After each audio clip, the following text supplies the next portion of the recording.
Bonjour à toutes et à tous, c'est Bart et je suis ravi de vous accueillir pour ce nouvel épisode du podcast Extraterrien, le podcast qui interviewe des sportifs hors du commun. Le but de ce podcast est de vous partager leurs secrets, leur vie et d'en apprendre beaucoup plus sur eux afin d'en tirer un maximum de conseils.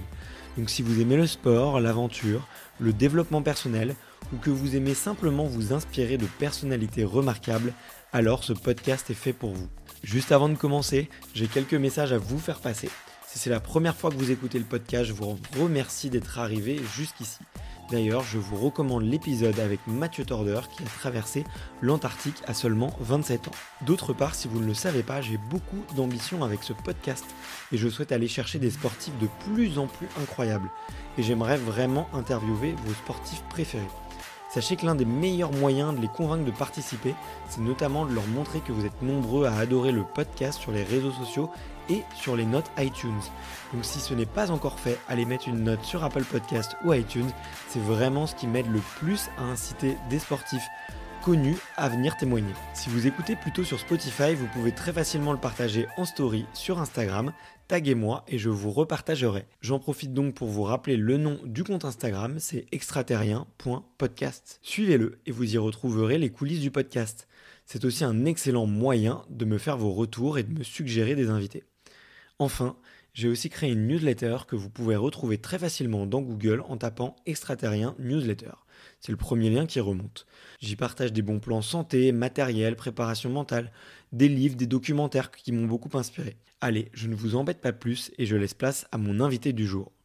Donc j'appuie sur play et puis après c'est quand tu veux.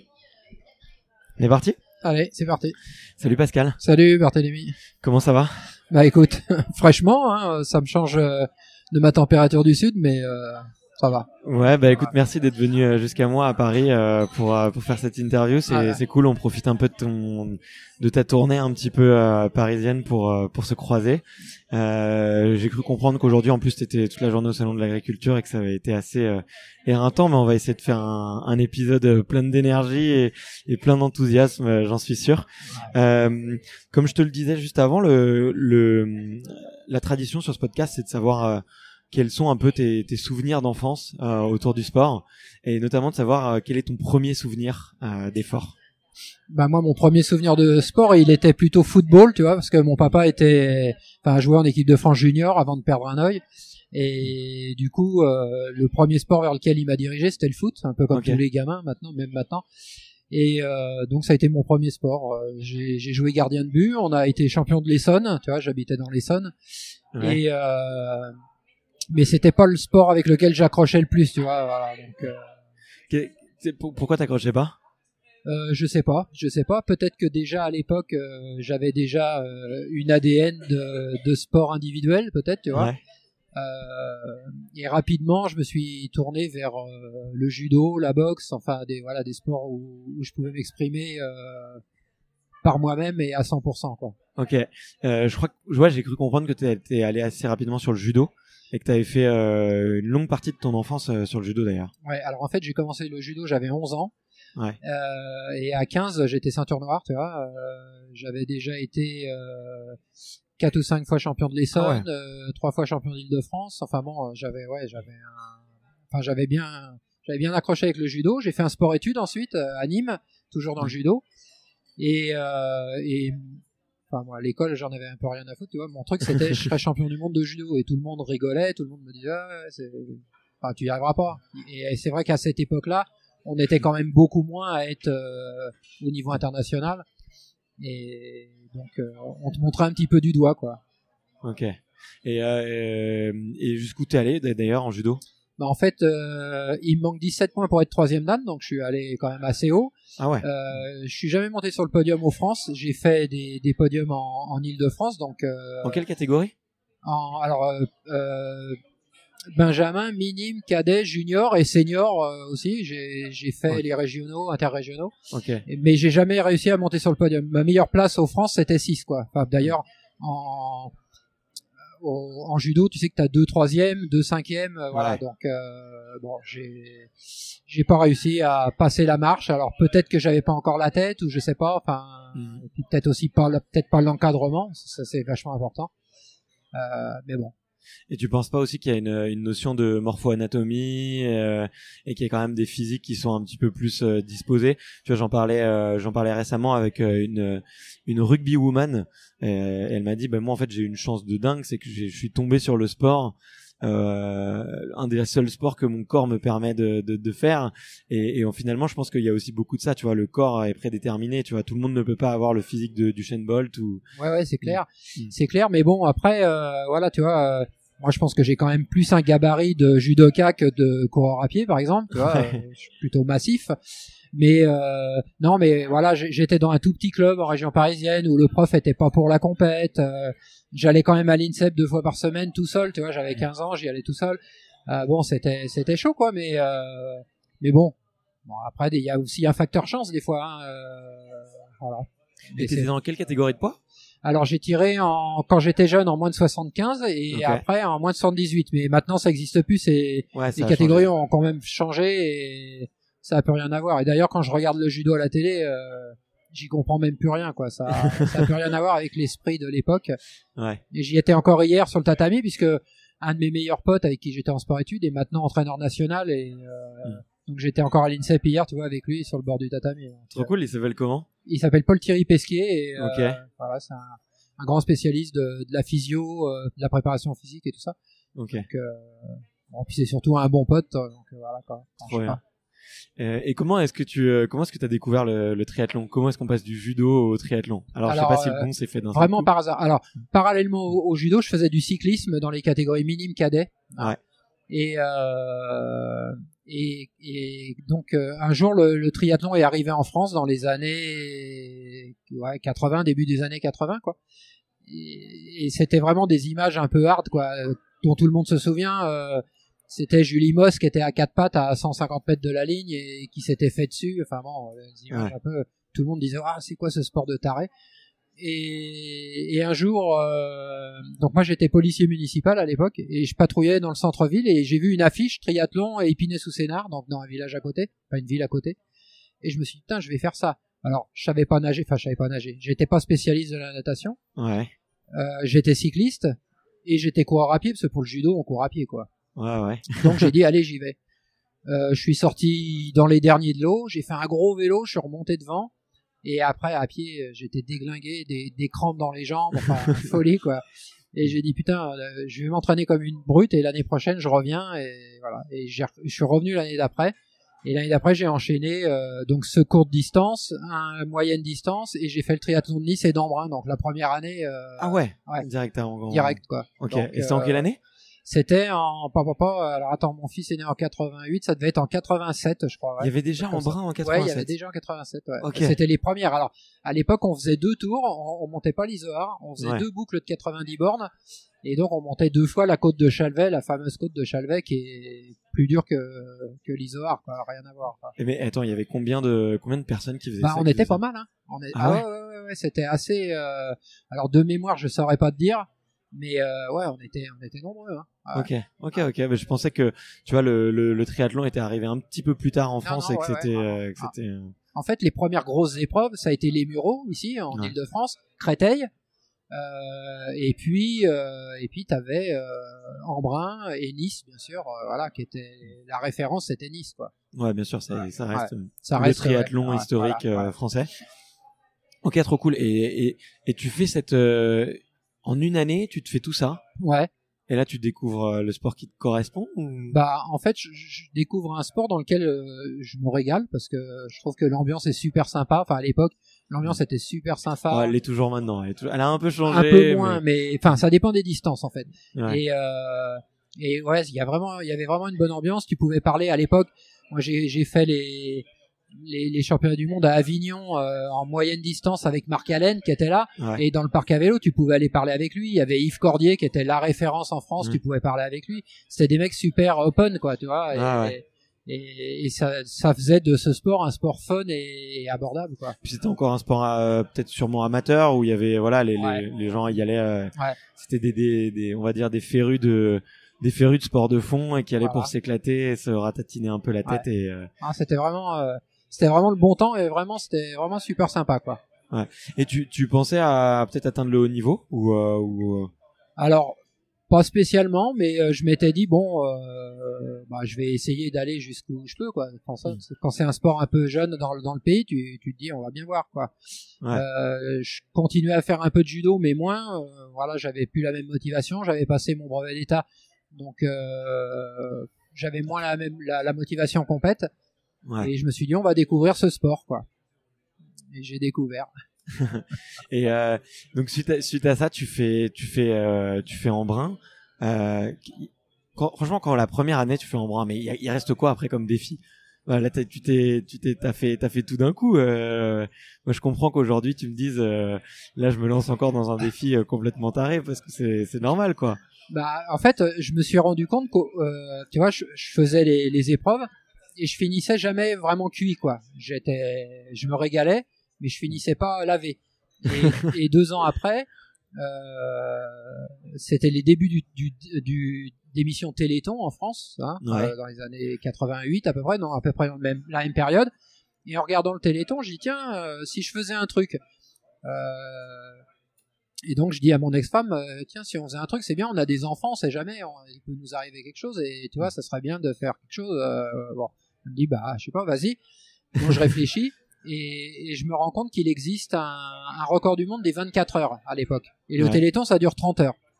Donc le mec, c'est un Français, mais il vit aux États-Unis. Donc je lui envoie une lettre. À l'époque, il n'y avait pas de mail, hein, donc j'envoie un courrier, et il me répond en m'expliquant un petit peu comment il a monté son record et tout ça. Et je me dis, putain, allez, le Téléthon, ça fait 30 heures, je vais faire 10 heures de natation, 10 heures de vélo, 10 heures à pied. Et tout le monde me dit, mais t'es complètement givré, tu vas jamais y arriver. Et j'ai tata. Et puis moi, plus on me dit, tu vas pas y arriver, et plus ça me motive. Et je suis allé voir le maire de la ville, j'y ai proposé, il m'a dit, ah bah ouais, ce serait sympa.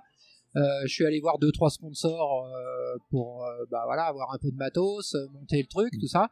Et on a monté une grosse organisation. Enfin, sur la ville, hier, c'est dans l'Essonne, c'est 33 000 habitants, tu vois, donc c'est une bonne petite ville quand même. Ouais. Et on a monté un truc, les écoles sont venues participer, enfin bon, c'était un truc génial. Trop et cool. J'ai tapé le record du monde, quoi. Et de là, j'avais trouvé ma voie parce que finalement, je me sentais super bien dans ce truc-là. Et j'ai dit, allez, vas-y, fonce, c'est parti, quoi. Ok, non, génial. Et donc c'est à ce moment-là peut-être que t'as un peu le déclic et que t'as envie de te lancer dans plus de défis, ou est-ce que tu l'avais un petit peu avant Alors en fait, je savais pas que j'avais ces capacités d'endurance. Tu vois. Ouais. Pour te dire, quand j'étais militaire, pour pas faire le semi-marathon régimentaire, j'avais tiré au cul et tout ça. Parce que je me suis dit, je suis une quiche, j'étais plutôt coureur de 100 mètres. Voilà. Ouais. Et voilà. Et si on m'avait dit un jour tu vas courir 200 ou 300 bornes, j'aurais dit ça va pas la tête, quoi. Donc c'est vraiment le gros clin d'œil.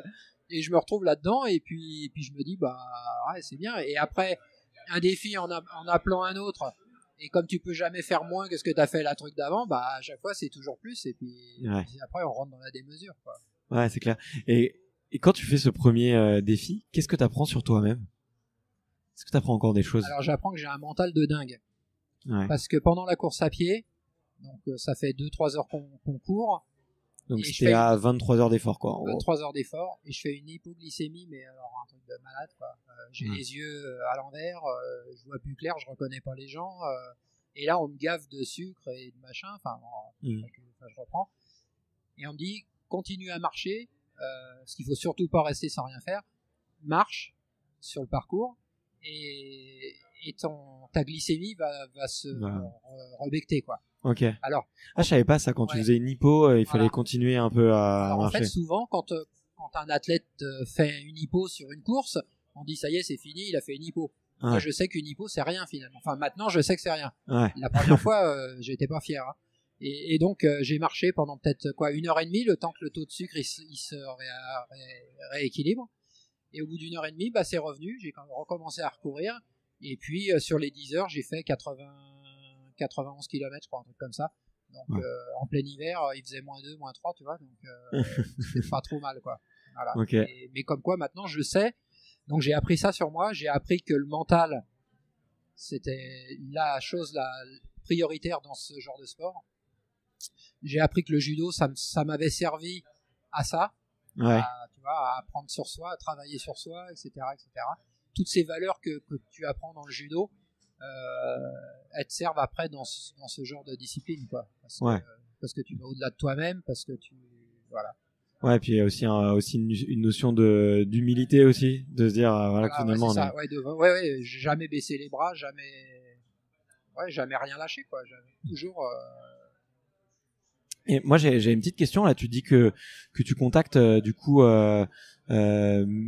cette personne qui a déjà un record sur 24 heures et mais à l'époque, tu vois, bon, il y avait quelques on va dire quelques athlètes qui faisaient de l'extrême endurance, mais c'est pas aussi populaire que maintenant, tu vois. Aujourd'hui, il y a jamais eu autant de sportifs qui se lancent des défis complètement fous. Et du coup, ma question un peu, c'est quel était à l'époque l'état de l'art un peu sur qu'est-ce que le corps peut faire, quelles sont les personnes qui peuvent un peu t'inspirer s'il y en a d'autres, et qu'est-ce que tu sais en fait sur toi-même et qu'est-ce qu'on sait sur les limites du corps humain? En fait, on sait pas grand-chose. On part vraiment dans l'inconnu.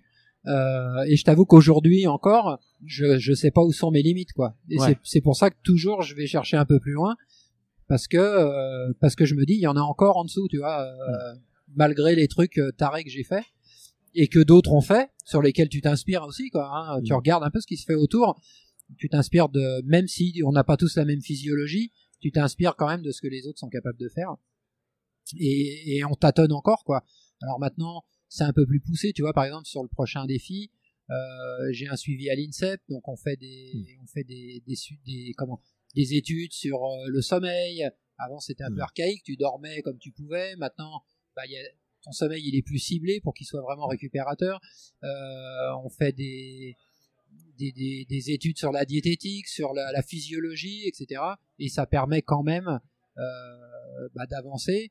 Moi, j'ai un âge avancé, hein, et finalement, tu t'aperçois que tu es toujours performant parce que tu es vraiment sur le fil du couteau et tu sais gérer ton corps, tes sensations. Voilà, et peut-être que des jeunes de 20, 30 ans qui sont censés être beaucoup plus forts et plus en forme que des vieux comme nous, on sera peut-être plus performant parce qu'on partira moins vite, parce qu'on sera plus dans l'économie, parce qu'on saura où on va surtout. Et voilà, tout ça c'est vachement important, quoi. Ouais. Mais moi, il y avait une question. Bon, je pourrais te la poser plus tard, mais là, elle me démange un peu. C'est de savoir qu'est-ce que tu vas chercher dans tous ces défis. Est-ce qu'il y a quelque chose que tu veux te prouver? Est-ce que quelque chose que tu veux prouver à quelqu'un d'autre? Est-ce que tu t'ennuies?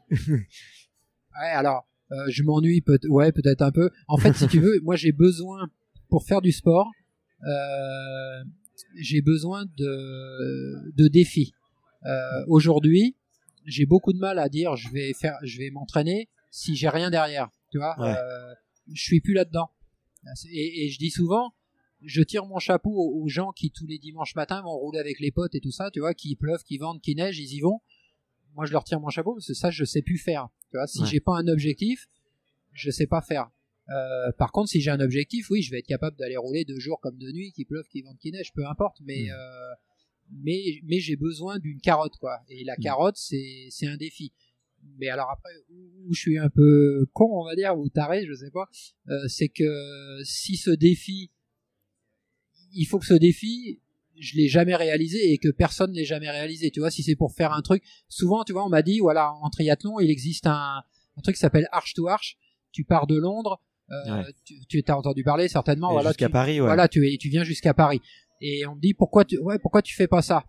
Bah parce que ça a déjà été fait, je sais pas, une quinzaine de fois, je crois à peu près. Bah voilà, moi ça a plus d'intérêt. Enfin, tu vois, pour moi ça a pas d'intérêt. Alors oui, pour la perf peut-être, mais pour moi ça a pas d'intérêt. Je veux faire des choses qui ont jamais été faites. Là, mon prochain défi, c'est 100 Ironman en une année. Ça a jamais été fait. Ouais. Voilà. Bon. Et ça me branche. Parce que voilà. Bon bah tu t'annonces un petit peu le prochain sujet. Tu parles un peu de ton prochain défi. Tu l'as dit, donc 100 Ironman en une année. Alors tu veux les faire du coup de mai 2020 jusqu'à mai 2021, ou est-ce que tu te laisses juste ou tu te laisses un peu moins de temps et tout calé en deux? L'idée c'est de faire de mai 2020 à mai 2021, sachant que pour corser un peu la difficulté, je l'ai fait sous forme de DK Ironman, c'est-à-dire qu'à chaque fois je vais nager 38 km, je vais faire 1800 bornes de vélo et 420 à pied.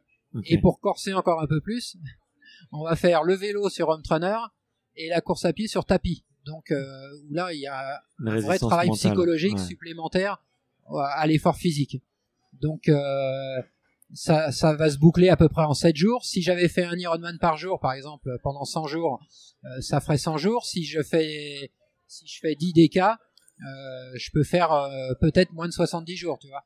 Donc, mais sachant qu'il faut quand même dormir à un moment. Voilà. Ouais. Donc il y a toujours un défi dans le défi. Il faut toujours chercher un petit peu. Comment est-ce que t'es venu à ce défi-là? Elle vient d'où l'idée? Quelle est la personne qu'il faut aller voir pour lui reprocher de t'avoir donné ce pari fou? Alors, au départ, l'idée c'était de faire un DK Ironman sur les 7 continents. Okay. Mais budgétairement, c'est monstrueux. Il faut prendre des avions, machin. L'empreinte carbone, elle pleure. Enfin bon, voilà. Donc parce que tu viens avec des gens, que tu viens pas tout seul. C'est la folie, quoi. Parce que tu peux pas faire un DK Ironman tout seul, c'est pas possible. Faut que t'aies des gens derrière toi. Tu dors 2 heures par nuit à peu près. Donc voilà, il faut que t'aies des gens qui soient susceptibles de t'accompagner pour surveiller que tu fasses pas un malaise, que tu dors un peu, enfin, etc. Voilà.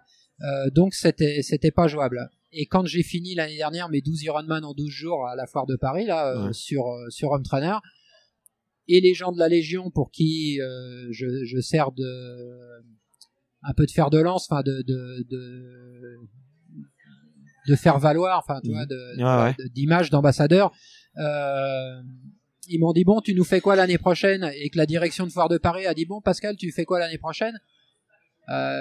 Cette idée après 12 jours de BDK Ironman est revenue un peu au truc, et je me suis dit bah tiens, pourquoi pas au lieu d'en faire 6 finalement en faire 10, les faire sur une année, les faire en statique à chaque fois, ça demande beaucoup moins de budget, et puis voilà, et je suis parti là-dessus.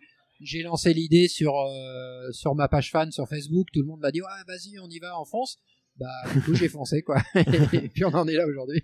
Ok, d'accord. Donc si vous avez une mauvaise idée à donner à Pascal, il la teste sur Facebook et après on est parti quoi.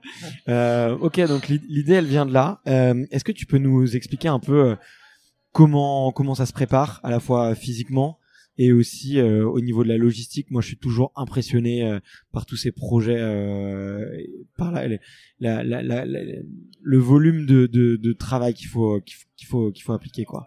Alors physiquement, je vais dire que j'ai la chance, comme beaucoup d'athlètes qui font ce genre de choses, de me connaître parfaitement.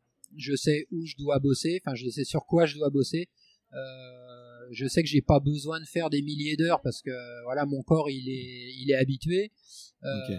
Le cerveau et le corps a une mémoire, donc ont une mémoire. Et pour le coup, ce que tu as déjà fait, ils sont susceptibles, les deux sont susceptibles de le reproduire. Il suffit juste de leur amener les bonnes billes. Alors les bonnes billes, c'est quoi? Un peu de préparation physique, enfin un peu d'entraînement quand même, sans que ce soit monstrueux non plus. Ouais, mais je veux dire, attends, avant de toi, tu aujourd'hui, t'as des années et des années d'expérience. T'as fait, voilà, t'es monté en volume progressivement aussi, tu vois. Donc le volume il est acté. Il est à travers les années. Voilà, c'est ça. Il est pas là, par exemple, entre janvier et mai, je vais avoir fait, je sais pas, 5-6 000 km en vélo seulement, tu vois, c'est pas énorme. Je vais avoir fait peut-être 500 ou 600 bornes à pied, et puis peut-être 200 en natation. C'est pas énorme, tu vois, c'est pas, je veux dire, un nageur de l'équipe de France, il nage 200 bornes par mois, quoi. Ouais, je sais, c'est pas exceptionnel. Mais mon corps ayant l'habitude, et surtout il va y en avoir 10 à faire dans l'année, donc faut pas se griller trop, tu vois, dire je fais une grosse prépa et finalement après le deuxième je suis cuit, quoi. Il faut garder en tête qu'il y en a 10 à faire. Et après la préparation organisationnelle, là aussi c'est un gros truc, mais j'ai la chance quand même que la Légion me file un gros coup de main. Eux s'occupent beaucoup de la logistique, donc mise à disposition du Carpodium, la préparation,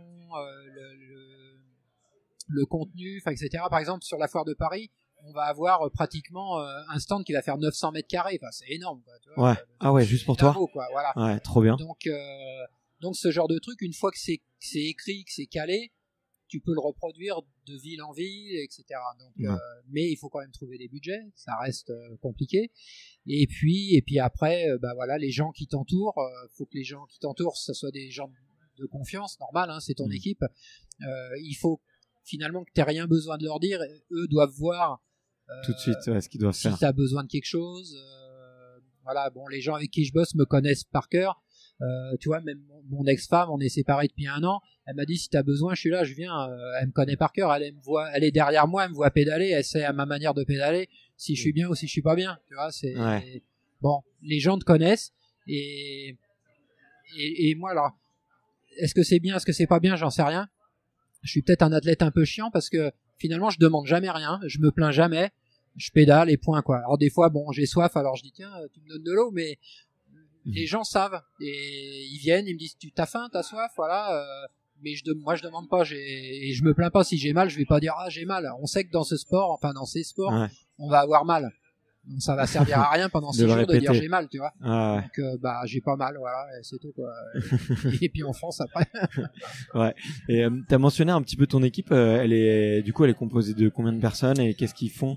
Je leur rends un petit peu hommage parce que je pense que c'est un sport d'équipe, tu vois, ce genre de sport. Et qu'on peut pas y arriver tout seul quoi. C'est vraiment une discipline où tu peux pas être performant tout seul, c'est pas possible.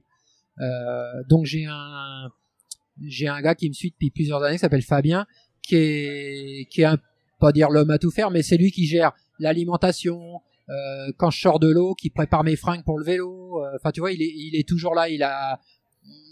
C'est lui qui va être un peu la cheville ouvrière de tout ce qui se passe autour. Il sait tout, il connaît tout. Voilà, j'ai rien besoin de lui demander. Ou si je le regarde, il sait ce que je vais lui demander. Tu vois. Donc voilà. Donc j'ai lui, Fabien. J'ai un speaker qui me suit depuis 30 ans, c'est toujours le même, c'est le speaker officiel de la Fédération française de triathlon. Ce gars-là, c'est moi qui l'ai mis au fait de devenir speaker, parce qu'en fait, il était flic avec moi à l'époque. On se voyait sur des compètes et il était toujours en train de faire le con. Et un jour, j'ai dit, écoute Alain, si tu veux, je vais faire mon premier record, prends le micro. Il m'a dit, j'ai jamais fait. Essaye, tu verras bien. Il a essayé. Et il a jamais lâché le micro. Aujourd'hui encore, tu vois, il continue à speaker comme c'est moi. Et maintenant, il anime des épreuves nationales, internationales de triathlon, etc. C'est devenu son job, quoi, tu vois. Génial. Génial. Donc il est là, il me connaît par cœur. Il a pas besoin de faire de fiches, il sait. J'ai une photographe qui est là en permanence, Laurence. J'ai son fils qui est un super vidéaste, il est jeune mais il fait des super montages, donc parce que tu sais hein, les réseaux sociaux c'est hyper important, les gens demandent de l'image tout le temps, tout ça, donc on essaye de partager, voilà. J'ai un community manager, et puis après j'ai 1 ou 2 autres personnes qui sont là pas plus ponctuellement, pas en permanence, mais qui sont là ponctuellement. J'ai pas de toubib, j'ai pas de kiné, j'ai rien, pas de massage, rien. Je fais pas à du la tout. dure, moi je fais à la polonaise. Donc, par contre, j'ai un super ostéo que je vois avant et après. Ouais. Parce que ça c'est important. Et il te remet en place un peu. En général, il voit tout de suite si je suis bien ou si je suis pas bien. Et si vraiment, tu vois, là par exemple sur Foire de Paris, c'est pas très loin. Si j'ai un problème en cours de route, je l'appelle et lui il est ici à Boulogne. Je l'appelle, il vient et voilà. Ouais. Et bon, quand tu fais une séance de CO en général, ça tire bien sur la couenne et après t'es pas très efficace quoi. Donc vaut mieux essayer de dérouler pendant tout le défi et à la fin tu vas le voir, il te remet d'aplomb et c'est tout bon quoi. Ouais, parce que les gens se rendent pas compte, mais sur le triathlon il y a quand même il y a d'une part le vélo effectivement qui peut être un peu déséquilibrant parce qu'on a tous une jambe qui pousse plus fort que l'autre et le dos qui file un peu d'un côté. Et puis la natation ça va encore, mais après il y a toute la partie course à pied où avec là, les c'est impacts, traumatisant là. Et là tu te tasses après avoir créé le déséquilibre sur le vélo, tu vas bien le tasser donc tu te tasses et puis et là tu bouffes du muscle. Autant en vélo, tu vois, tu vas pas perdre de poids, rien.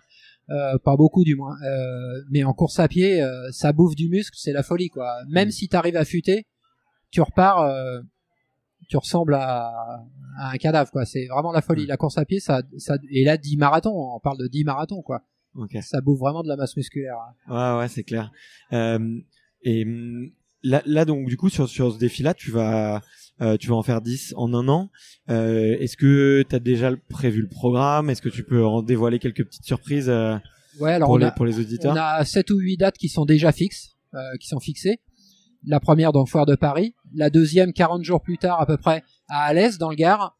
Ok. La troisième, toujours dans le Gard, à Quissac, sur une feria, sur une fête votive, avec toute l'animation qui va autour, tu sais, les taureaux lâchés dans les rues, tout ça, enfin, un truc super cool, avec des orchestres tous les soirs. Voilà, donc toujours dans le sud. Après, on a Foire de Marseille, au mois de septembre. Octobre-novembre, on n'aura rien de calé encore. On aura peut-être un truc en Guadeloupe. On attend les élections pour savoir si le gars qu'on a là-bas sera élu, et s'il est élu, on en fait une en Guadeloupe. Okay. Après décembre, le Téléthon, donc ça sera hier dans l'Essonne, et le clin d'œil, c'est que finalement, ce sera où j'ai battu mon premier record du monde il y a tout juste 30 ans, quoi. Tu vois, pour le Téléthon, les mêmes dates, le même endroit. J'ai trouvé que ça pouvait être un clin d'œil sympa, et donc voilà, donc je serai à hier. Janvier, février, on n'a encore rien. Mars, Foire de Lyon, et avril, Foire de Paris pour finir, quoi, pour boucler. Voilà, donc ça fait un très très joli programme. En tout cas, j'invite fortement les auditeurs à venir t'encourager et t'envoyer des petits messages de soutien pendant cette année. Sachant qu'en plus vous êtes nombreux à écouter, je sais que vous êtes très nombreux à envoyer des messages et ça fait super plaisir à chaque fois, donc continuez à le faire. C'est vraiment pour ça que ce podcast existe aussi. Et bon, après, je vais pas te demander ce que tu vas faire après, mais parce que bon, j'imagine qu'il y aura sûrement beaucoup de repos et encore un nouveau défi.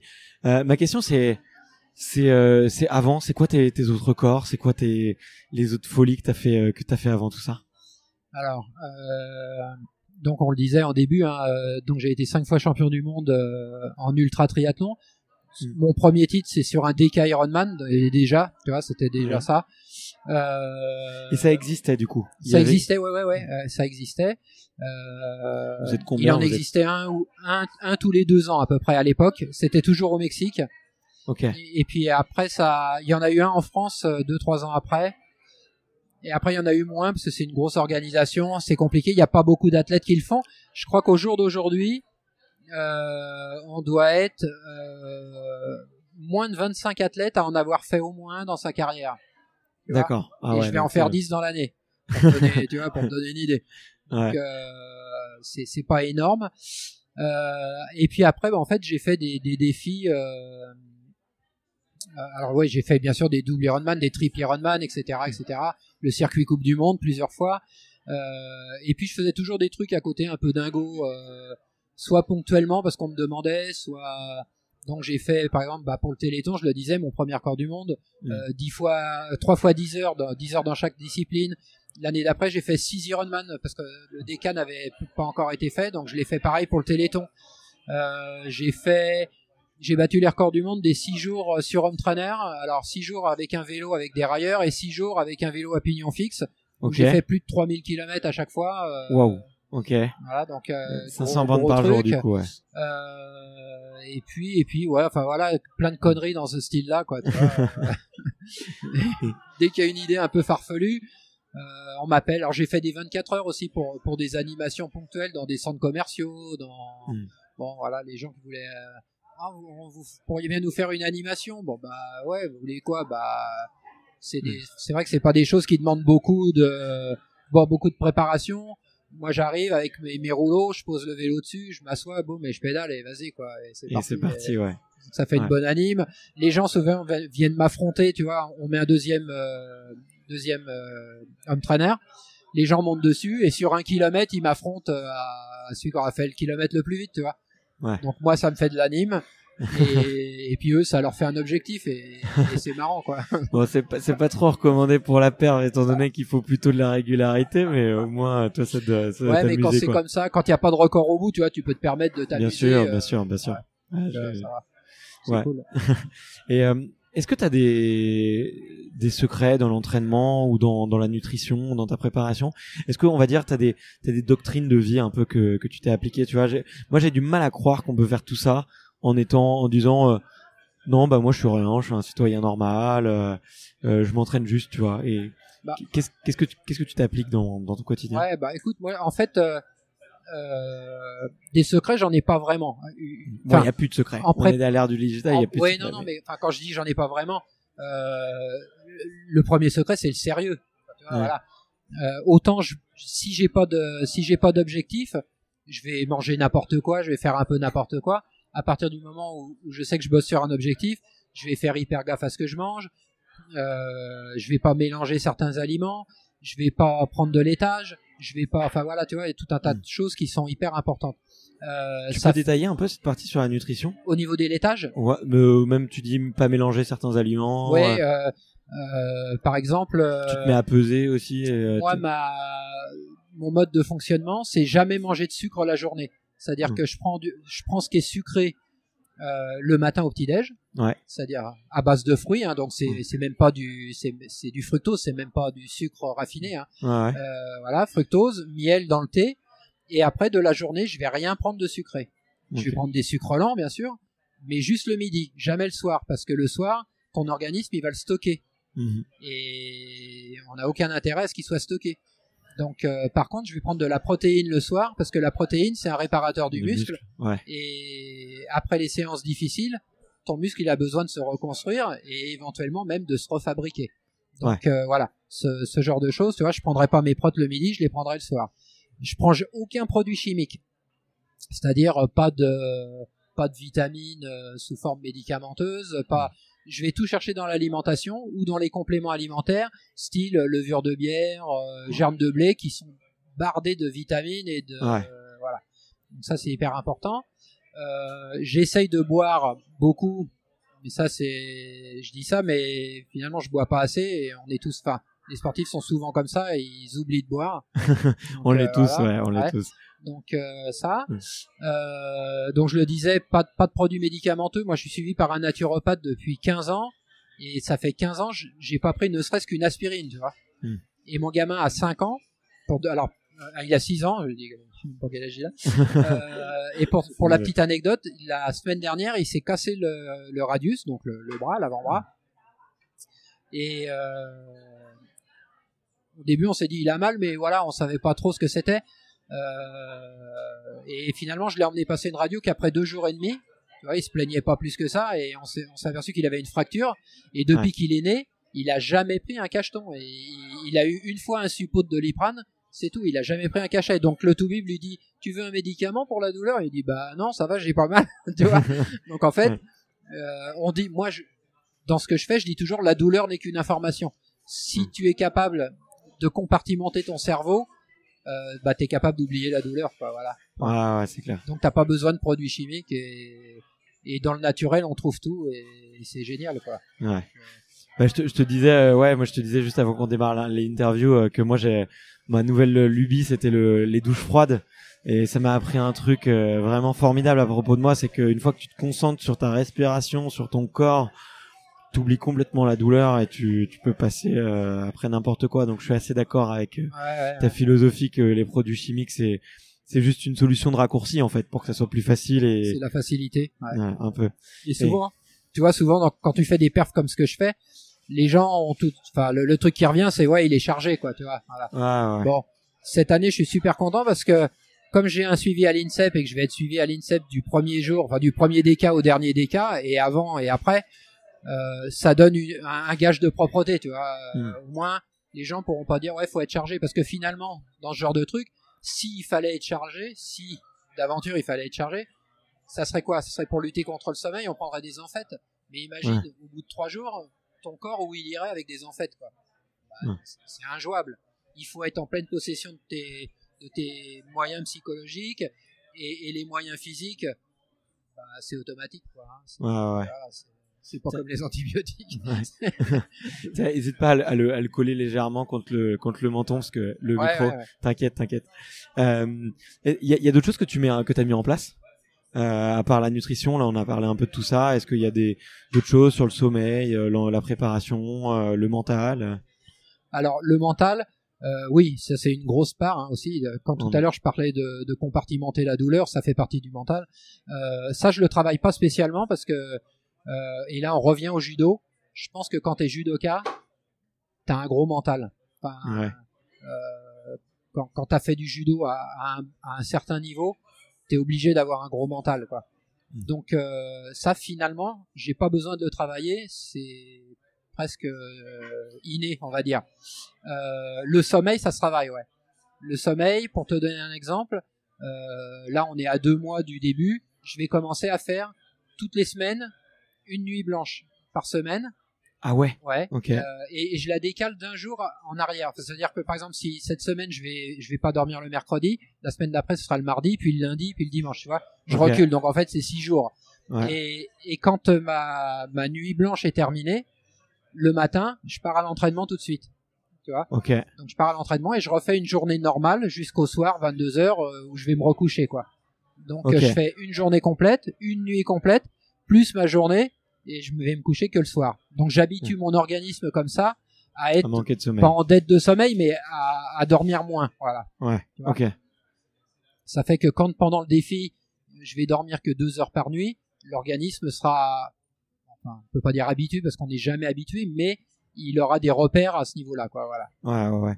Et du coup, tu fais des exercices pour apprendre à t'endormir rapidement, ou tu fais pas de micro-sieste, toi? Alors là encore, j'ai encore la chance de m'endormir tout seul. Je veux dire, tu me poses là à côté de l'arbre, tu reviens dans 10 minutes, je dors, quoi, tu vois.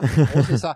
Donc c'est génial parce que dans notre discipline, où la récup est hyper importante et le sommeil est hyper important, si tu t'endors en 2 minutes, c'est génial.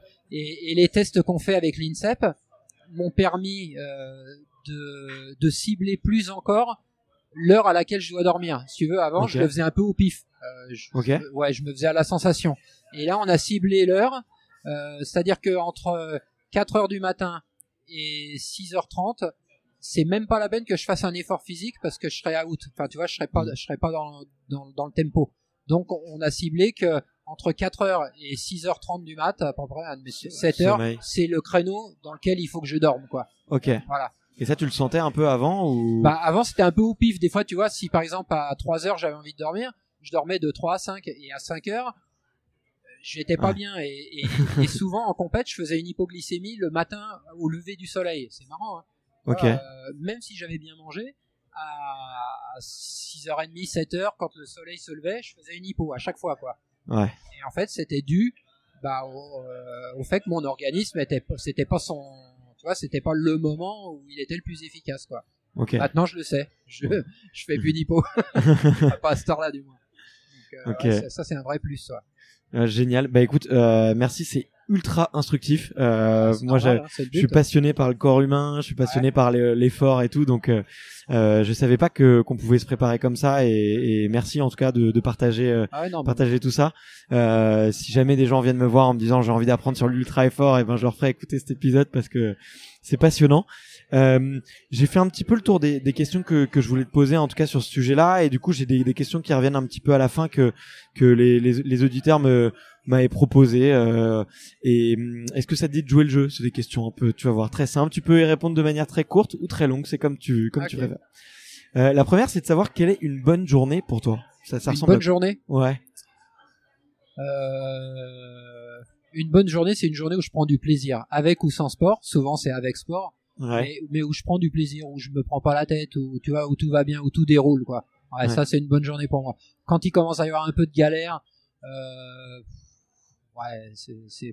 c'est une mauvaise journée, ouais. Une journée simple où tout se passe bien, voilà, juste sans accroc, quoi. Voilà, tu te lèves, tu déjeunes tranquille, tu vas te faire une séance de natation, tu rentres, tu téléphones pour trouver des partenaires, on te répond positivement, ça c'est une bonne journée. Si on te dit bien pourri. Mais franchement, moi je suis quand même un mec hyper positif et c'est rare. C'est rare que je me prenne la tête pour quoi que ce soit. Okay. Mais bon, la bonne journée c'est quand même ça où on se fait plaisir, ouais. Ok. C'est quoi ton meilleur souvenir? Ton meilleur souvenir de sport? Mon meilleur souvenir c'est j'en ai deux. J'ai le jour où j'ai eu ma ceinture noire quand j'avais 15 ans, parce que voilà, là c'était mon premier rêve, et le jour où je remporte mon premier titre de champion du monde. Je parle même pas de mon premier record du monde, je parle de mon premier titre de champion du monde. Ouais. J'en avais chié, et c'était beau, quoi. C'était en plus, pour l'anecdote, Greg Lehman m'avait offert son maillot de champion du monde à l'époque, en me disant peut-être qu'un jour tu le porteras. Et je l'avais emmené avec moi, je te promets, je l'avais emmené avec moi au Mexique. Et quand je dormais mes 2 heures, à chaque fois, je dormais avec le maillot de champion du monde à côté, quoi. Et quand je l'ai remporté, en montant sur le podium, j'ai mis le maillot de Greg LeMond. Tu vois, j'ai pas mis le maillot qu'on me donnait, j'ai mis le maillot de Greg LeMond. Donc, ça, c'était un vrai rêve. C'est un super souvenir de sportif, ouais. Ok. À l'inverse, est-ce qu'il y a un pire souvenir que tu pourrais nous raconter? Un souvenir un peu dur dans le sport? Je crois que même les pires souvenirs peuvent être des bons souvenirs. Tu vois, par exemple, sur ce même championnat du monde, la dernière nuit, j'étais vraiment dans le jus et je voyais des dragons dans les arbres et tout ça. Tu vois, j'étais vraiment pas bien, quoi. Tu vois, j'avais des hallucinations. Donc ça, c'est pas un très bon souvenir, mais ça fait partie quand même globalement d'un souvenir positif. Donc ouais, j'ai pas vraiment de mauvais souvenirs. Moi, pour moi, le sport, ça reste un plaisir. Et j'ai pas vraiment de mauvais souvenirs. Même une gamelle, machin, tout ça, ça reste. Ouais. Je tire toujours du positif, du négatif. Voilà. Okay. Je me dis que c'est une très bonne philosophie. Ouais, exactement. Ouais. T'as bien raison. Est-ce qu'il y a des rencontres qui t'ont changé la vie? Greg LeMond. Ouais. Michel Drucker. J'ai eu la chance de rouler avec lui il y a, je sais pas, 20 ans en arrière peut-être. Et il m'a dit, ouais, Pascal, si un jour t'as besoin, t'hésites pas. Et moi j'osais pas, c'est Michel Drucker, je voulais pas le déranger, tu vois. Ouais. Et on reroule ensemble un peu plus tard et il me dit, ouais, ton nouveau projet, je t'invite à mon émission, ma secrétaire va te contacter. Okay. Et je me dis, il est comme tous ces mecs, voilà, j'avais rencontré Gérard Rolls, Henri Sagné, tous ces mecs qui te promettent mais finalement il y a jamais rien. Et le lendemain, la secrétaire de Drucker m'appelait en me disant, bah ce soir tu passes à Studio Gabriel, Michel t'attend. Voilà. Ah, c'est fou. Et c'est devenu un ami. Et aujourd'hui, à chaque fois que je fais un truc, il est là, il vient ou au départ ou à l'arrivée. Et c'est un grand monsieur et ouais, c'est une belle personne. Voilà. Bah, c'est vrai qu'on entend hyper souvent que c'est quelqu'un de très humain, de très authentique et que ce qui a fait sa longévité et aussi sa popularité, c'était que c'était un mec qui mentait pas et quand il disait qu'il faisait un truc, ce milieu, c'est quand même waouh. Ouais, c'est un peu. Bon, tout le monde n'est pas comme ça. Tout le monde n'est pas comme ça et il y a des gens bien et autant le dire. C'est clair, en tout cas, voilà. Donc la belle rencontre, c'est lui et Greg LeMond, voilà. Ouais. Bien sûr, ouais, grande légende. Est-ce que t'avais une idole de sport quand t'étais plus jeune ou? Alors quand j'étais gamin, que j'étais judoka, c'était bien sûr Jean-Luc Rouget. Voilà. Bien sûr. Et puis après Bernard Hinault, parce que comme je disais en début d'interview, mon deuxième sport c'était le cyclisme. Je faisais du cyclisme en minime cadet et mon idole c'était Bernard Hinault. Ce mec, il se mettait au départ d'une course, il disait aujourd'hui je vais gagner, tout le peloton était sur son porte-bagages et il gagnait, quoi. Voilà, c'était un personnage. Et j'ai eu après la chance de rouler avec lui, de le rencontrer sur des opérations caritatives et tout ça. Et c'est un mec gentil comme c'est pas permis, quoi. Voilà. C'est un vrai breton, mec, faut pas l'emmerder, c'est tout, mais il est super, quoi. Ouais, et puis c'est le plus beau palmarès aujourd'hui du cyclisme français, toujours. Donc il est toujours super apprécié. Monsieur. Ouais, exactement. Comment est-ce que tu te vois dans 10 ans? Alors je me pose souvent la question, tu vois, parce que comme je disais, j'ai un gamin de 6 ans. Ouais. J'ai 55 ans. Il faudra faire du sport avec lui encore. Ouais. J'ai 55 ans et je me dis, purée, je voudrais pas être un vieux con, tu sais, qui va chercher son gamin à l'école et qu'on dit, ah, c'est qui le vieux qui vient chercher? Ton grand-père, il est venu te chercher, tu vois. Et j'ai la chance, je crois, de paraître plus jeune que mon âge et pour le coup, je confirme. Donc en général, on me donne 10 ans de moins. Donc dans 10 ans, j'aurai 65 ans. Si on m'en donne 55, ça devrait encore le faire. Non, j'espère que je vais continuer à faire du sport. J'entraîne dans un club d'athlètes où j'ai quelques bons gamins qui sont à bon niveau et j'aimerais pouvoir les emmener à haut niveau, tu vois. Donc voilà, pouvoir après offrir ton savoir à des jeunes, ça c'est le truc qui me fait kiffer un peu, Ok, bon bah c'est tout ce que je te souhaite. Est-ce que tu te souviens du meilleur conseil qu'on t'ait donné?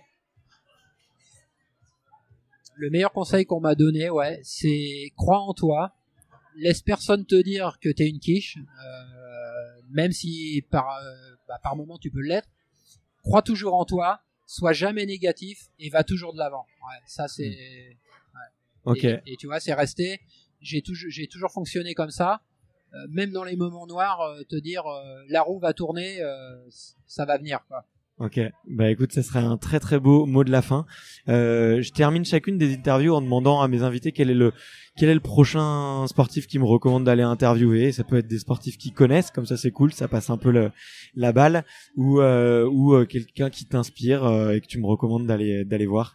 Bah écoute, moi je te proposerais, puisque on est en année olympique, ouais. Moi je te conseillerais d'aller voir un jeune judoka, jeune. Ouais, un judoka qui a beaucoup d'avenir, je pense. Il s'appelle Nicolas Chiliard. Ok. C'est un Breton. Ok. Et je suis pas breton, moi, je suis polonais, hein, mais voilà, c'est un mec qui vaut le coup. Et je pense qu'il va faire rapidement de grandes choses. Et il est entraîné d'ailleurs par mon pote Paul-Thierry Pesquet. Ok. Voilà, il est en bonne main et c'est un jeune bien. Ok, ouais. Trop cool. Tu le connais ? Bah oui, je le connais bien parce que, je le connais bien. Oui, je le connais. Quand je vais à l'INSEP, je le vois souvent. Il est venu me voir sur mon dernier corps. Il est venu me passer une après-midi avec moi, venir me soutenir. Tu vois, c'est super sympa. Il était pas obligé. Là, il était au tournoi de Paris il y a 15 jours, il s'est blessé. Mais je l'ai vu à l'INSEP la semaine d'avant. J'étais dans les tribunes, tu vois. Il était sur le tatami. Il m'a vu au loin. Il est venu et il me suit sur les réseaux sociaux.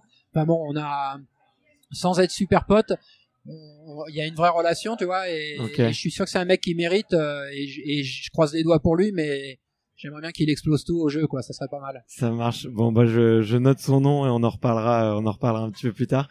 Où est-ce qu'on redirige les auditeurs qui veulent suivre un petit peu ce que tu fais? Sur quel réseau social tu es le plus actif et comment est-ce qu'on peut en général, moi je relie mes 3 réseaux sociaux sont liés. Okay. Je mets pas mal sur Insta.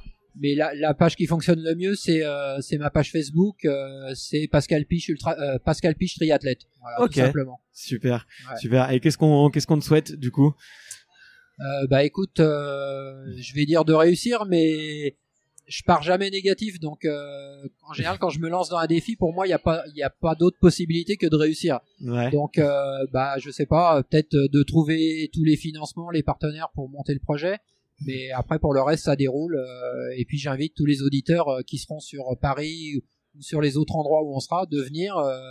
Et même si vous me voyez à l'effort, je discute facilement. Même à l'effort, je peux parler. Donc, n'hésitez pas à venir me voir et venir partager. Ça sera avec plaisir, quoi. Ok, super. Bah écoute, on a beaucoup de triathlètes parmi les auditeurs. Donc vraiment, je leur recommande d'aller suivre un petit peu ce que tu fais et de pouvoir, s'ils peuvent, venir te voir durant les exploits. Et si jamais vous avez une entreprise et que vous voulez filer un coup de main et que vous voulez être partenaire, vous hésitez pas une seule seconde, vous contactez Pascal. En plus, généralement, c'est du don et du coup, c'est défiscalisable pour les entreprises. Je crois qu'il y a beaucoup de, il y a un peu tous les formats qui sont possibles. Voilà, ouais. Donc voilà. En tout cas, écoute, merci beaucoup avec Pascal plaisir, pour ce super moment. Et puis, écoute, à très bientôt. Avec plaisir. Salut. Salut.